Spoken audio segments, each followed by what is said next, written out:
Hello everyone. Today I have an important topic for you, which is postpartum hemorrhage.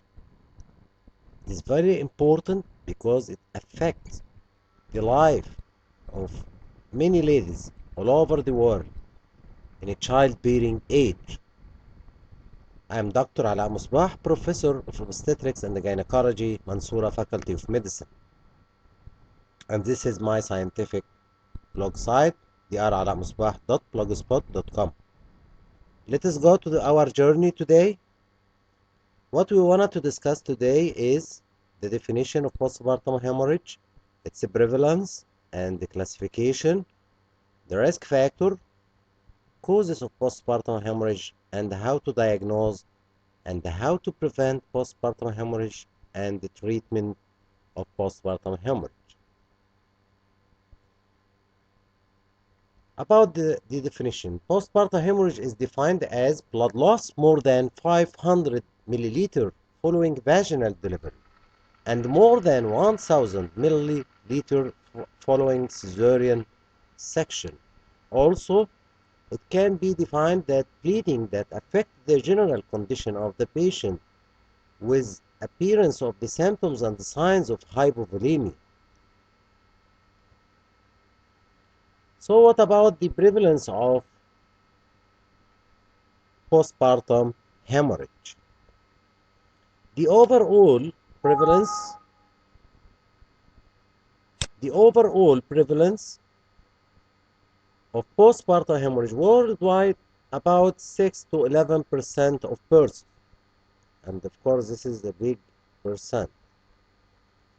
Annually, these preventable events are the cause of 1/4 of maternal deaths worldwide. And this is very important, that if you know that 1/4 of maternal deaths is caused by postpartum hemorrhage. So we should do our all efforts to reduce the occurrence of postpartum hemorrhage and manage it properly. What about the classification? It is classified into primary or early postpartum hemorrhage or late or secondary postpartum hemorrhage.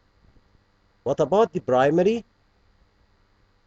The primary postpartum hemorrhage may occur before delivery of placenta and up to 24 hours after delivery of the fetus, while the secondary or late type start after 24 hours from the delivery of the fetus and up to 12 weeks postpartum. So the first 24 hours is considered for the primary one or early one, and beyond the 24 hours till reaching 12 weeks is considered the secondary one or the late one. What about the risk factors for postpartum hemorrhage? Antepartum hemorrhage is a risk factor like placenta previa accidental hemorrhage or placental abruption, augmented labor by oxytocin infusion, chorioamnionitis, fetal macrosomia, preeclampsia, maternal anemia, maternal obesity, multifetal gestation, primiparity, prolonged labor, and you should know that sometimes there is no risk factor and constitutes 20% of cases. No risk factor evident. Causes of postpartum hemorrhage include problem related to the tone, like atonic uterus, or maybe due to obstetric trauma, like lacerations, hematoma, inversion of the uterus, or ruptured uterus, or related to tissue, like retained placenta or membranes, or invasive placenta, what's called placenta accreta, increta, percreta, or related to the coagulation. So we mentioned thrombin here, like coagulopathies for different causes. So remember 4 T's: tune, trauma, tissue, thrombin, and the related etiologies here.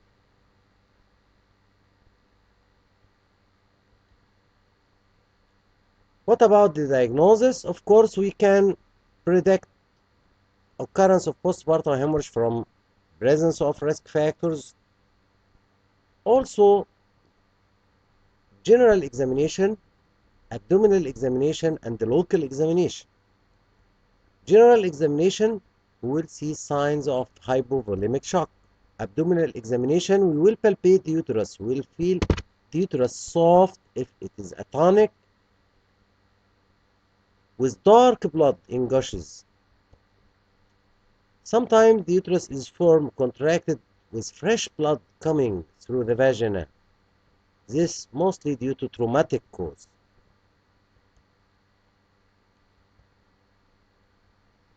What about the local examination?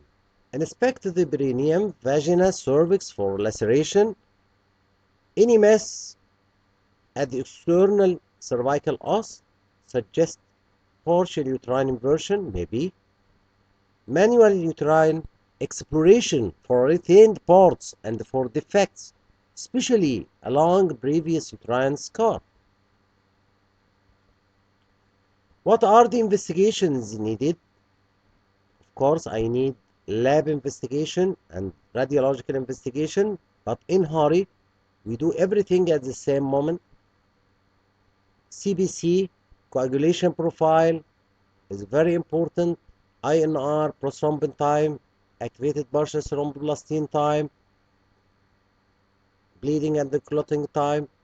All of these are important. Hemoglobin, hematocrit value, ultrasound to detect the cause of postpartum hemorrhage and to detect if there is internal hemorrhage or not, and detect the remnant of placenta if it is present inside the uterus.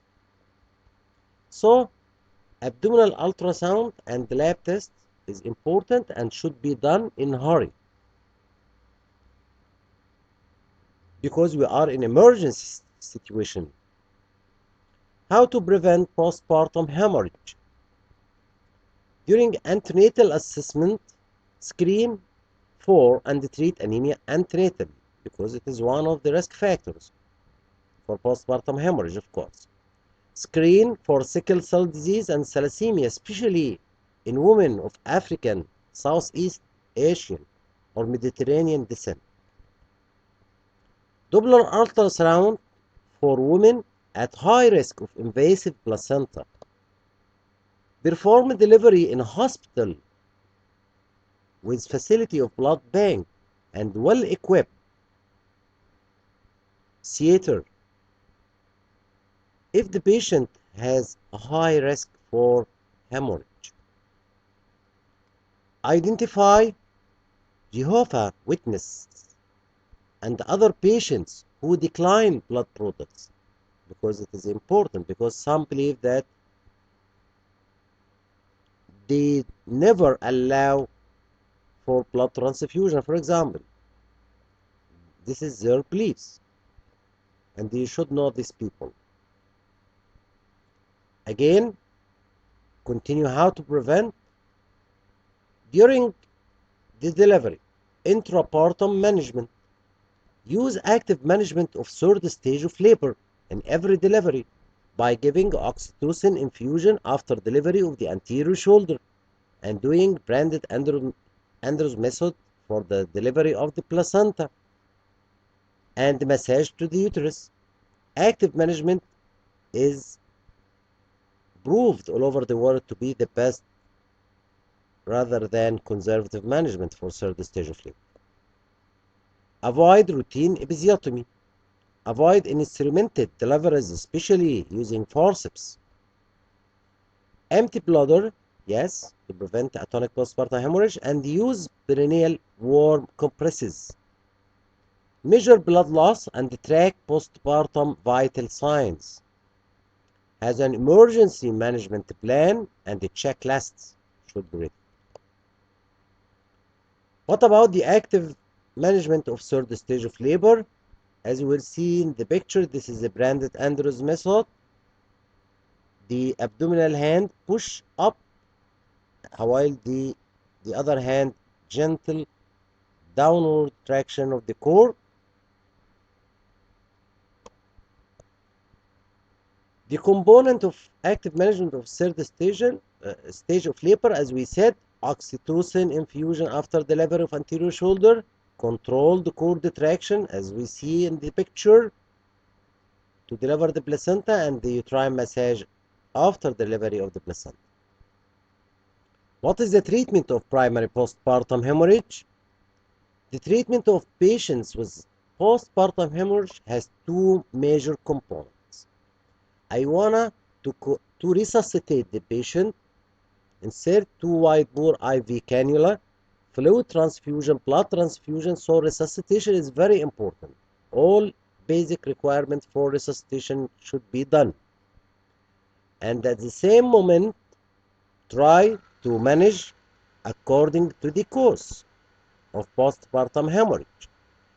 So resuscitation and the correction of blood loss by blood transfusion and fluid transfusion, and identification and the management of the underlying causes of the hemorrhage. So both of them should be done at the same moment. Let us look to this picture, everyone. We remember the 40 tune trauma tissue thrombin and the related etiologies.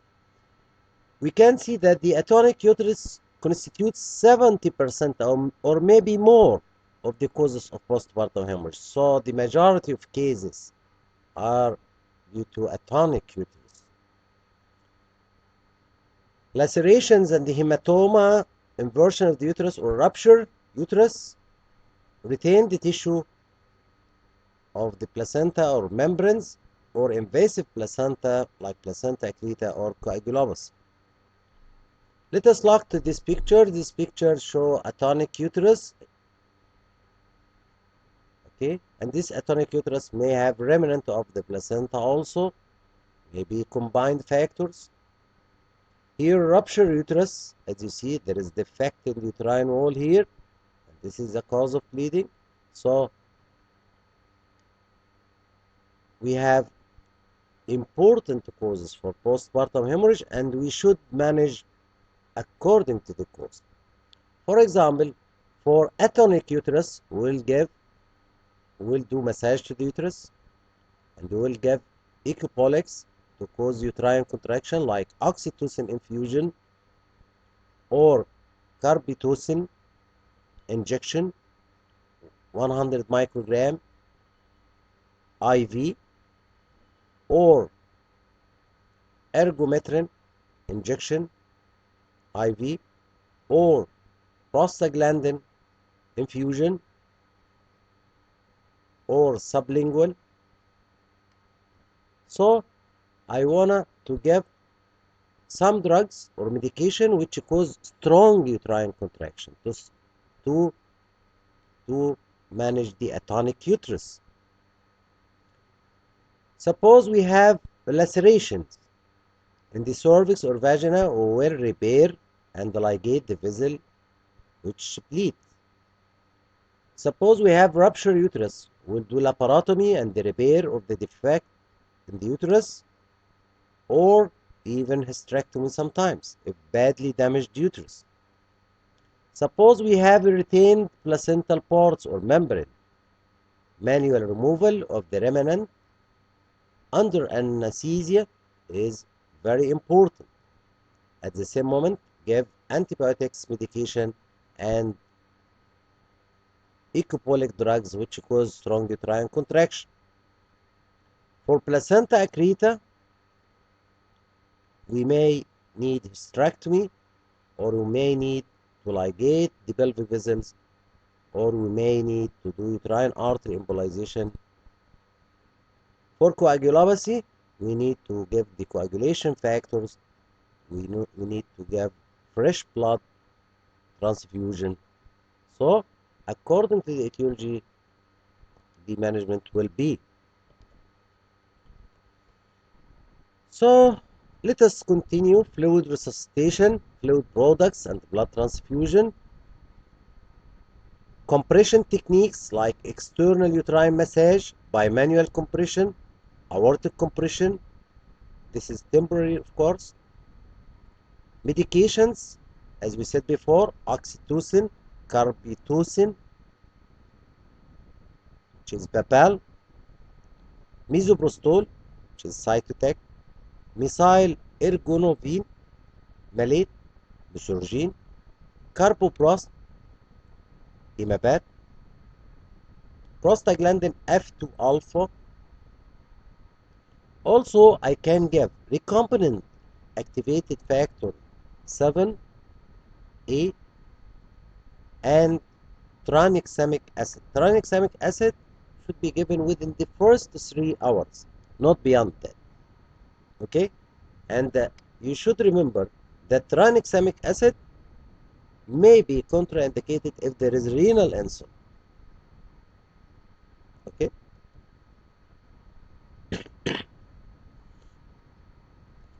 Let us continue. We may use devices like intrauterine balloon, like Bakri balloon, or Follis caster, or Singh-Staken Blackmore tube, or Rush balloon. Or procedures like manual removal of placenta, manual evacuation of clot, uterine artery embolization, or maybe we need surgery like laceration repair for cervix, vagina, perineum, or repair of ruptured uterus, or uterine artery ligation or anterior division of internal iliac artery ligation, or uterine compression suture like B-Lynch suture or four-square shaped suture, or even hysterectomy sometimes is needed. So I can use any methods for management of postpartum hemorrhage previously mentioned. Anti-shock garment. Anti-shock garment, like in this picture, this is used for patient with bleeding and shock.